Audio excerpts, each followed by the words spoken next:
Hello friends, I thought I'd make a short screencast about the Staff Track program and raise some questions for discussion before everyone gets too far into the evaluation cycle.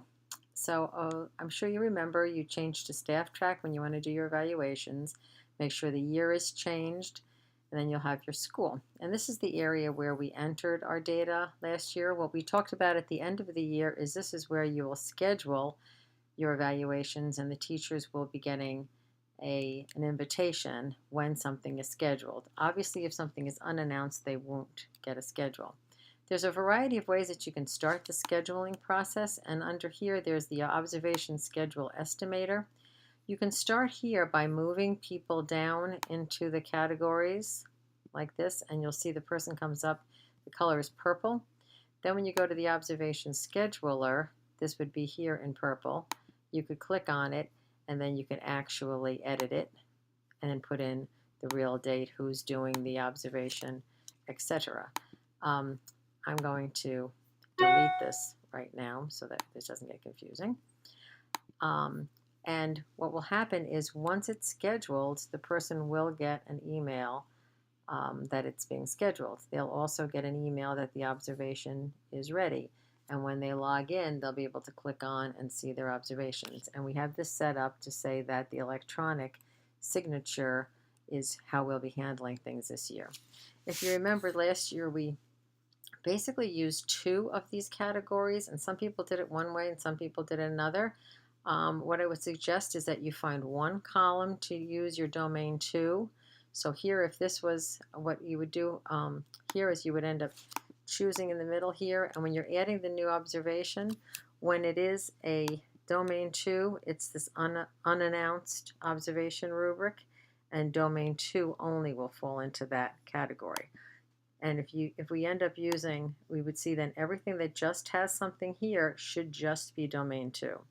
Then over here, for your full observation, you would end up choosing under pre-observation. It's going to get a pre-observation, and you'll be choosing the Danielson rubric 2011. Then when you go here, you're adding a new observation. It would be the Danielson 2011. Domain 3 will show up here. And when you go here, adding a post-observation, you'll choose Danielson 2011, and the post-observation will end up coming up in here. This can be a catch-all for if you needed to do an additional observation. I am working with Bill to see if he can set up a different criteria for non-tenured teachers. So you would have, when you have a non-tenured teacher, there'd be a choice where you would be able to choose the full observation 3 times. The challenge right now is you will only get domain 2 or 3. You're going to be fine with domain 1 and 4, so we're working on that. And hopefully this will work smoothly. So I think the good news is you should, when you get started writing right in here, and we'll see what happens. Use maybe a very person who doesn't mind being the first to do it. I ended up activating the portfolio because in a conversation with one of the buildings, they were talking about the goal reports and how you wanted to get the goal reports into Staff Track this year.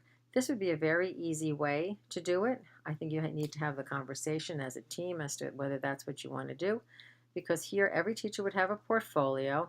There's an add button. They would just choose their file and they'd upload it. This would be a place where you could say to the teachers, load your evidence during the course of the year related to domain 4, and then you would avoid all of that at the end of the year. You'd be able to open this up, look at the teacher's evidence. So that could be a decision that you make as a team. If there are specific reports that you would like in addition to these reports, right now there's evaluation reports and there's this employee information report. The ones in blue actually exist. So if you have an idea of something that you want to use and run a lot this year, let us know and they can provide that. So if you have any questions, but at least I think this will be able to get you started by scheduling. And remember, the issue that we ran into last year is you can't have a domain 4 hanging out here by itself. A domain 4 has to be connected to an observation. And the dates really are not that relevant. So when you set up your domain 1 and your domain 3, that's where your domain 4 needs to be. And you can have your secretaries at this point set them up with a specific date as long as it's past the observation date, and you can start entering data. Or if you want the teachers to be uploading there and you've decided to do that, you can do that. And let me know if you're interested in the observation, the full observation possibility for non-tenured teachers, and also whether you want the program to average the scores for the non-tenured teachers. I will be back in October, and I'll be sending you an email setting up times to come to the building to finalize your slow targets.